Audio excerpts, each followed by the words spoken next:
Hey, what's up? Happy Pride to all, cause you gay and everything. So I wanted to go on here and give a little video about Pride, just talking about a little something that I just see commonly, especially when I'm like watching reaction videos or just anything like that. I just constantly see this as like a thing that like recurs, especially with certain media. So I wanted to talk about the queers. And more specifically, the straights that don't seem to understand queer subtext and queer coding that kind of seems to go over their heads a lot when it comes to media or even the creators themselves. So as it's Pride, I thought I'd come on here and wear the gayest shirt that I could possibly find. I said, however, you know what? I'm gonna sweat. And it's a real one's birthday. It's a real one's birthday. Not today, but coming up soon. So I said, you know what? I want to wear what I want to wear. So I just sat here looking cute. You know. I got this shit on. As long as you don't look at my bottom half, cause I just got sweat shorts up in this bitch. And it would be like so totally fetch if you followed me on Instagram and Twitter. Yes, Twitter. And I don't know, maybe like and subscribe. I don't know, you know, as a little birthday gift that you don't have to, that's fine. Anyways, welcome back to my channel. I'm Hayes, and let's get right into this video. So I wanted to talk about a little bit about how exactly queer coding and queer subtext and how this seems and can and will go over straight audiences' heads. So what led me to this is I was recently watching Berserk not too long ago, rewatching it. Aside from all the bullshit, it just reminded me of so many scenes that I'd seen when I was watching it with my friend that I'm just like, so Griffith is supposed to be, now see, I feel like some people can pick up on the fact that, Griffith wasn't, the most, let's say, heteronormative. But I feel like that one was kind of fairly obvious, but it's kind of interesting to see like the dynamic between Guts and Griffith isn't really like as like fully understood in the same way that I feel like it resonated with so many other people. And definitely a lot of how audiences perceive something definitely comes from the culture and the general like ideas in which they grew up in and the environments that they were raised in. And it's because of this that so often that stories involving queer characters or queer people, and it's so fascinating how things that may seem obvious to people like me seems to just kind of go over the heads of some people. It's just so fascinating seeing like people like having to like explain some of these things to people that I just feel like were kind of blatantly obvious. But we'll get into that in just a minute. Right now, I wanted to kind of talk about, give kind of like an explanation or kind of like a background, at least somewhat modern times of kind of why this is, kind of why certain things might go over the more hetero audience's head. And while these ideas obviously existed beforehand, in terms of specifically the cinema and media and the audience, in terms of somewhat modern audiences, especially when it comes to media, and what we consume and how that affects us. And for that, something playing one of the most pivotal roles in that is something called the Hays Code. Now, I don't want to go too much into detail about this as several other creators have already done so in videos that I can recommend down below. But just to kind of give an idea for those of us who may not know, we're from this quote from Chelsea O'Brien. The Hays Code was the self-imposed industry set of guidelines for all the motion pictures that were released between 1934 and 1968. The code prohibited profanity, suggestive nudity, graphic or realistic violence, sexual persuasions, and rape. Essentially the beginning of filmmaking, especially during the silent film movie era, films and by extension filmmakers took huge inspiration from plays and theaters of the past, which if you know anything about older, classic theater plays, anything, were very racy, had a lot of violence, and just a lot of what would be considered questionable material. Films then were shown with racy, mature, or adult content images. topics of drugs and alcohol. And in my opinion, this is one of the biggest things as to why the Hays Code took effect in the first place. Films back then were also portraying ideas within culture and challenging certain beliefs, women having more power on screen, interracial politics, and most importantly for this topic, gay characters were shown on screen. This of course after a while led to ultra-Christian conservative people drumming up another cultural war which eventually bled its way into governance and led to what we know as the Hays Code. Well, what does that mean? It means keeping up with Christian and family values, no sexually explicit content, no swearing or offensive things, and particularly anything that promotes bad values or perversion. I want us to keep this word perversion in mind as we're going through this because that's what that term and what Alan encapsulates is one of the many ways in which queer people have been scrutinized for no real reason, even though we ain't doing that much different than the rest of y'all, but whatever. Anything that was sexually promiscuous or perverted was thereby banned unless of course we have the bury your gays trope, as well as the gay villain trope. Now while yes, this did affect media and culture at the time, it also was very indicative of the values that were shared amongst the culture and the people at the time. And of course this led to so many queer actors not being able to find work anymore even though they were just able to find work just a few years ago. Please do not be alarmed, remain calm. This is a different day because you know at the end of the day gotta end, so you know we move. Also, spoilers for the following series, Legend of Korra and Berserk. It's because of stuff like this that has led to the modern form of queer coding, and Subtext needed to tell our own stories. Little breadcrumbs the director or writer would put in that would resonate and be understood by queer audiences that would kind of fly over straight audiences' heads. And this seemed to be the common thing as several actors and actresses at the time were forced to renounce their queerness, were tried to be forced to marry the opposite sex, or outright banned from Hollywood if they didn't adhere. Now, definition-wise, queer coding is the attribution of stereotypically queer traits to fictional characters without explicitly mentioning their gender or sexual identity. And with that, it can and has been used negatively for one, with most depictions of outright queer characters on screen usually having to end in their death. We're forced to be shown as the villain or as the bad guy. And even now we see studios and productions trying to insert subtle queerness into stories, but nothing that strays too far from the heteronormative ideas that for some reason are still ingrained in queer communities. You know, they still want to profit but not piss off anyone. Which, why appeal to bigots in the first place? You'll literally never win. Which brings us to a few examples that I wanted to talk about. Let's start with Korra. Now, as y'all know, I'm a huge Avatar fan, and unlike some of y'all tasteless heathens, I love The Legend of Korra so much. Like, the amount of time that I've spent watching people react to The Legend of Korra over and over again, just multiple different channels, is crazy. And there's often certain ways that straight people tend to view or perceive, especially the finale in regards to Korra. Now, I'm sure most people know or at least understand the basics of Avatar, but a quick rundown. Legend of Korra is a sequel series to the highly acclaimed Avatar: The Last Airbender series on Nickelodeon. It features the main protagonist Korra and her story as the next Avatar in the reincarnation cycle after Avatar Aang. It was originally a mini-series but went on for 4 years,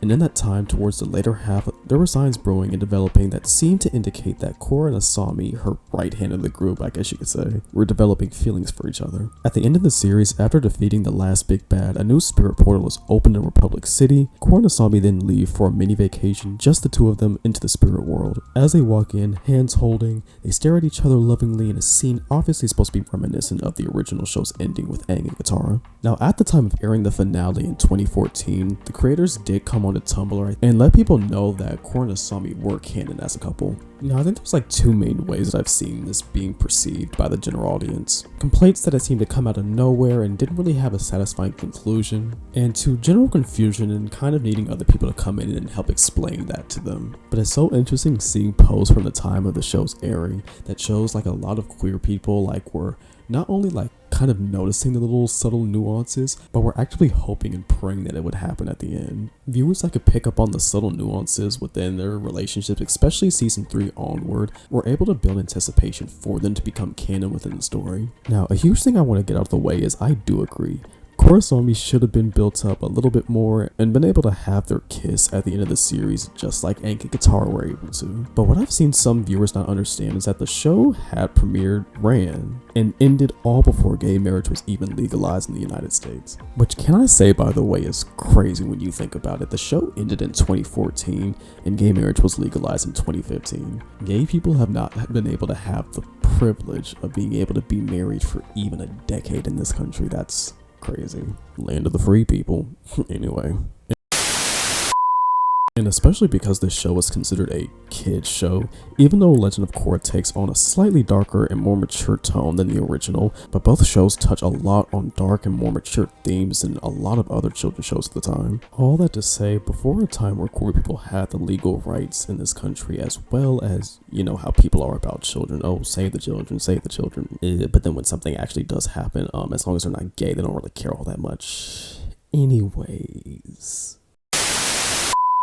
As a result, the creators have said that despite wanting to do more and try to put more obvious signs in the show, network executives shut those ideas down, leading to a lack of proper conclusion that they were able to have later in the comic series. Despite this, we were still able to get these signs, like Korra blushing after Asami complimenting her, their dynamic as close friends after their initial tension, the subtle touching and holding that they do for each other, and Asami being the only person Korra wrote to during her years of traumatic healing after her battle was a year. I do want to move on to the last part, but I do want to reiterate just how interesting it is to see the differences in how queer audiences perceive certain things versus a heteronormative audience. Queer audiences kind of understood the subtext more of those moments, the same moments that would fly over a straight audience's head, because for the longest time, that's really all we had. Moving on to the last topic, Berserk. Now, I know this is about to get some of y'all buff, thick gym bros, jock straps in a twist, because for some reason they love this show. And it's definitely because they see themselves in this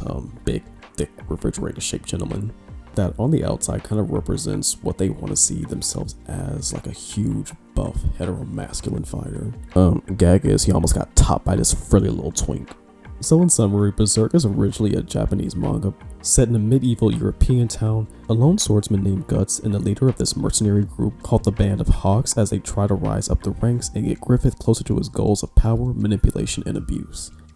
That's like the best way that I can try, at least as far as the show itself, the anime itself goes, because not to spoil too much, because Lord have mercy. It was adapted into a 1997 anime as well as a 2016 remake. And in this we see a lot of the interesting dynamics between the characters Guts and Griffith. Now Griffith is a pretty effeminate guy, being purposely drawn, very beautiful, pretty, elegant. Now the show, while not harping on it too much, doesn't shy away from showing Griffith with men. Now it is established that he was having these relations with these men primarily because they're in positions of power, so really just a means to an end, pretty transactional. But he is shown in the submissive role. Now does this directly confirm or imply anything directly? Not necessarily. He is shown having hetero relationships with girls, but in the same kind of transactional way of gaining power, for the most part. But I'll touch on that in just a minute. Now, Guts and Griffith's dynamic to me has always seemed a little bit more, how should I say, intimate, even from the first meeting. For a majority of the show, Guts has been shown to be very enamored, very much aspiring to be what Griffith is, very accomplished, very driven, very focused. However, there are some moments that seem like they were very much intentionally portrayed or focused in on in a specific way that I think was kind of intentional, but you know. Like when Guts and Griffith first really interact, it's a sword duel between them, and after Griffith wins, he grabs Guts' face, staring deeply into his eyes and says, "You belong to me." Now, of course, Griffith is a narcissist, possessive, manipulative, a war criminal, and this very much is in line and implies Griffith's possessive nature. However, I will say if this were portrayed between two characters of opposite gender, it would really be seen more as the intimate moment that it really kind of is, especially seeing where the relationship moves going forward. Both Guts and Griffith seem to have a very special bond throughout the series that neither of them have for anyone else. They always go out of their way to ensure the other one's safety during conflict. They have more heart-to-heart conversations than anyone else. Guts' admiration for Griffith seems to go a bit above just a normal level of admiration, and Griffith seems to want to keep his grip on Guts a little tighter than anyone else that's in his pocket. The show is so fascinating because it goes above what I guess would be traditional, typical, like, dynamics between characters like that, especially for something like back then when it came out, but it also doesn't do enough to like fully like get a way of confirming something, and it's such an interesting like middle ground like that this show and their dynamic specifically exists in. So there's just been a lot of conversation debating on whether or not it's canon and what they feel for each other. Like, yeah, it could be purely two dudes chilling in a hot tub energy, or in this case having a nude water fight with your lover, which is insane to me how people can watch that and not immediately think that they're gonna fuck. Like, it's like looking at the set of Saltburn in here. Their talk about why Griffith values Guts the way that he does enough to sacrifice his own life, as well as the conversation but Guts overheard between Griffith and the princess about what Griffith respects and how people who are motivated to get their own things really reiterates this interesting bond and perception that they have for each other. To the point where the big reason why Guts even left the Band of Hawks is how highly Griffith would perceive him and being able to explore the world on his own. This leads to another duel between them, just like when they first met, but this time Griffith loses. And while yeah, you could say this is because of a blow to his ego and losing a soldier, it seems to break Griffith in a way that I don't see anyone else really being able to affect Griffith in that way. There was something in Griffith that loved Guts being in his life. He goes up to the princess, and yeah, I don't want to talk about this part too hard, but there is an interesting topic that I wanted to discuss with this. It's interesting that while this is happening, mid-deep inside of a woman, all Griffith can think about is Guts. Guts is on his mind the entire time, and it's depicted as being in his mind the entire time that it's happening. This also shows up again at the end with a scene that, again, I really don't want to get into. If you know, you know. And the whole time, Griffith stares Guts in his eyes while he does it. Now, of course, this is done with a lot of malice, a lot of power dynamics at play, just an abuse of power. I just think it's so interesting that every time Griffith has been shown to be with a woman, he's thought of or looked directly at Guts the entire time while he does it. Now, does this imply anything concrete? Of course not, and the chances of that happening going forward are very slim to none. But overall, their relationship dynamic seems to border above the typical straight masculine dynamic on both ends, but doesn't go too far either in that respect. Now, I think Guts and Griffith should just made a polyamorous three-way with Casca and just called it a fucking day. Everybody would have been happy. It would have been all, that's all that would have needed to happen, but whatever. But yeah, wrapping up, I just wanted to talk about how interesting it is just seeing some of the conversations that I've even seen from people analyzing Berserk. It's just so interesting seeing some of these, especially like, you know, years ago, seeing some of the commentary about it, or just the discussions about the dynamics between those characters. And you know, while it is more, you know, like talked about nowadays, I find it interesting that something that even while as like explicitly non-explicit as their dynamic was, it still somehow managed to fly over so many heads, and I just really don't understand how. I do. Your perception of reality is just based on your own lived experience, especially for people like that. They don't tend to exist or think or appeal or, you know, think about the different types of, you know, perspectives that life can have. People like that just aren't really trained to be able to see or pick up on these things as often just because they just never had to. But yeah, that's pretty much my thoughts on that. Let me know down below any examples, any media, TV shows, movies, manga, anime, anything that you can think of that has some examples that, you know, might have flown over some people's head that you kind of like were able to pick up on the nuances of. Thank you so much for watching. Happy Pride to all, and I'll see you guys in the next one. Bye.